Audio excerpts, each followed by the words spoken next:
जन जागृति साक्षरता अभियान में आपका स्वागत है। मैंने पिछले सेशन में भी जानकारी दी। हमारे ये जो टॉपिक चल रहे थे वो मेथड से रिलेटेड थे। अब हम इस सेशन में एक स्पेशल मेथड की बात करने वाले हैं, जो क्लास का एक स्पेशल मेथड होता है और उसका नाम होता है कंस्ट्रक्टर। तो जब भी हम अपनी क्लास का कभी कोई ऑब्जेक्ट बनाते हैं तो डिफ़ॉल्ट रूप में कंस्ट्रक्टर इन्वोक हो जाता है, ऑटोमेटिकली उसे कॉल कर लिया जाता है जब भी हम एक ऑब्जेक्ट क्रिएट करते हैं। लेकिन मेथड होने के साथ साथ इसकी कुछ स्पेशलिटीज़ भी हैं। जैसा मैंने बताया कि ऑटोमेटिकली कॉल हो जाता है। इसके अलावा भी इसके काफ़ी सारे फीचर जो हैं एक सिंपल मेथड से इसको अलग करते हैं। तो आइए उन फीचर्स के बारे में जान लेते हैं। सबसे पहले इसका जो प्रयोग किया जाता है वो डेटा मेंबर्स या वेरिएबल्स को इनिशियलाइज करने में किया जाता है, यानी कि उन्हें वैल्यूज़ प्रदान करने में किया जाता है। इसके अतिरिक्त कुछ इंपॉर्टेंट टास्क है, स्टार्टअप टास्क है, जो प्रोग्राम में आप चाहते हैं ऑटोमेटिकली इन्वोक हो जाए जैसे ही ऑब्जेक्ट बनाया जाए, तो वैसे स्टेटमेंट्स भी हम कंस्ट्रक्टर में डालकर रखते हैं।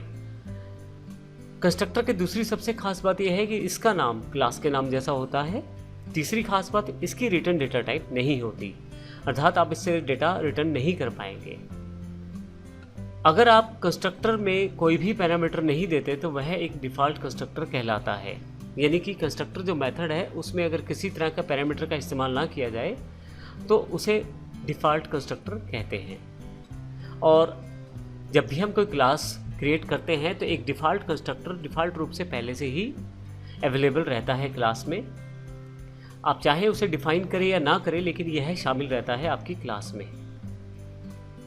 इसके अतिरिक्त हम अपने कंस्ट्रक्टर भी क्रिएट कर सकते हैं, और यदि चाहें तो अगर किसी कारण से डिफ़ॉल्ट कंस्ट्रक्टर प्रयोग नहीं हो रहा है या नहीं करना चाहते तो हम अपने पैरामीटर बेस्ड कुछ कंस्ट्रक्टर भी क्रिएट कर सकते हैं। अगर आप पैरामीटर बेस्ड कुछ कंस्ट्रक्टर क्रिएट करते हैं तो उन्हें पैरामीटराइज कंस्ट्रक्टर कहते हैं, अर्थात जब कंस्ट्रक्टर में कुछ वैल्यूज़ को प्रोवाइड किया जाए तो फिर उसे पैरामीटराइज्ड कंस्ट्रक्टर कहते हैं। पैरामीटर का अर्थ यहाँ पे वो वैल्यूज़ हैं जो आप एक्स्ट्रा या बाहर से प्रोवाइड करते हैं कंस्ट्रक्टर को। कंस्ट्रक्टर उनके आधार पे कुछ कार्य कर सकता है।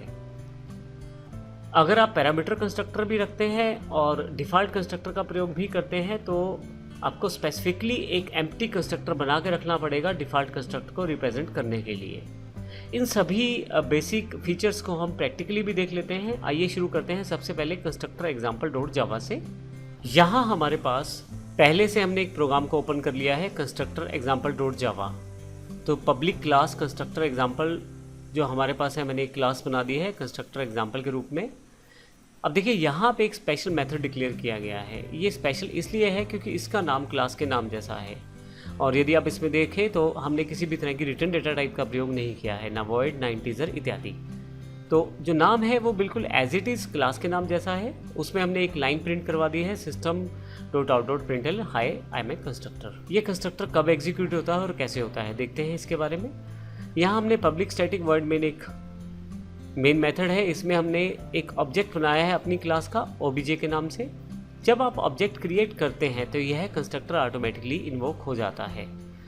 जब मैं इसको एग्जीक्यूट करता हूँ तो आप देखें पहली लाइन आपके पास अवेलेबल है, हाई आई एम कंस्ट्रक्टर। अब पॉइंट ये है कि बाकी दो लाइनें कहाँ से आई।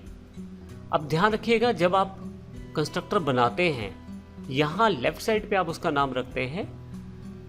यह एक तरह से ऑब्जेक्ट का नाम है, लेकिन यदि आप किसी कारण से ऑब्जेक्ट को नाम ना भी दें तो भी ऑब्जेक्ट क्रिएट किया जा सकता है। जैसे न्यू आप अपनी क्लास का नाम दे के यहाँ पे एग्जीक्यूट कर दें न्यू कीवर्ड के साथ, तो आपके पास फिर से कंस्ट्रक्टर इन्वोक हो जाएगा। क्योंकि मैंने इसे 2 बार किया है तो नीचे की तरफ 2 बार कंस्ट्रक्टर इन्वोक हो गया है। मैं अगर इसे हटा दूँ यहाँ से और एग्जीक्यूट करूँ तो अब देखिएगा कि केवल एक ही कंस्ट्रक्टर जो है अवेलेबल होगा। अब यहाँ पे 2-3 इंपॉर्टेंट बातें ये हैं, लेकिन इसके साथ साथ हमें 1-2 चीज़ों का और ध्यान रखना है। हम एक क्लास में एक से ज़्यादा कंस्ट्रक्टर्स बना सकते हैं, परंतु उसमें हमें ध्यान रखना है कि पैरामीटर वाइज वो डिफरेंट रहे, ताकि हम अलग अलग कंस्ट्रक्टर को पहचान पाएँ। इसके लिए हमारे पास एक और एग्जाम्पल अवेलेबल है, पैरामीटर कंस्ट्रक्टर एग्जाम्पल डॉट जावा। आइए इसको भी देख लेते हैं और डिफरेंस समझते हैं।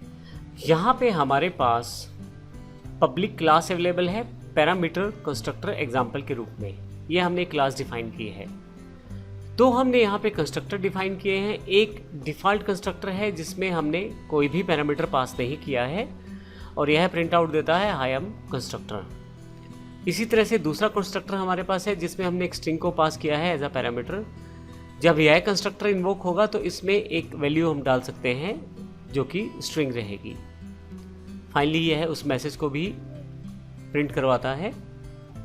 पहले अब इन दोनों कंस्ट्रक्टर की बात करते हैं। नीचे जाते हैं, यहाँ पब्लिक स्टैटिक वॉइड मेन में पहला ऑब्जेक्ट जब आप क्रिएट करते हैं न्यू पैरामीटर कंस्ट्रक्टर एग्जाम्पल का, तो क्योंकि यहाँ पे किसी भी तरह की कोई भी वैल्यू नहीं दी गई, इस कारण से यह डिफ़ॉल्ट कंस्ट्रक्टर को एग्जीक्यूट करेगा ऑटोमेटिकली। तो इस कारण से यहाँ पे एग्जीक्यूट होगा पहला कंस्ट्रक्टर। दूसरे एग्जाम्पल में हमने एक और ऑब्जेक्ट बनाया है, ऑब्जेक्ट 1।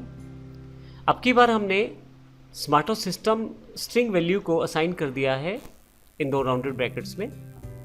और यहाँ पे यदि आप देखें तो अब की बार क्योंकि स्ट्रिंग को डिफाइन किया है, तो यहाँ पे इस मेथड को और यहाँ पे इस कंस्ट्रक्टर को चूज़ किया जाएगा, जो कि यहाँ पे मैसेज जो हमने दिया है वो यहाँ रिसीव होगा और इसको यहाँ पे प्रिंट करवाया जाएगा।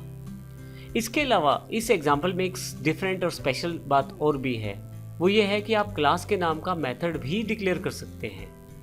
अब ये कैसे पता लगेगा ये मेथड कौन सा है और कंस्ट्रक्टर कौन सा है? जब आप रिटर्न डेटा टाइप को इंट्रोड्यूस करेंगे क्लास के नाम के साथ, तो वो एक मेथड माना जाएगा, यह एक मेथड है। लेकिन जब आप रिटर्न डेटा टाइप नहीं देंगे क्लास के नाम के साथ, तो यह कंस्ट्रक्टर माना जाएगा। जब आप मेथड के साथ रिटर्न डेटा टाइप दे देते हैं तो क्लास के नाम जैसा एक मेथड तैयार हो जाता है, आप इसे कॉल कर सकते हैं उसी डिफ़ॉल्ट तरीके से जैसे हम पहले प्रयोग करते आ रहे हैं। सबसे पहले ऑब्जेक्ट क्रिएट करें और उसके साथ आप उस मेथड को कॉल कर लें।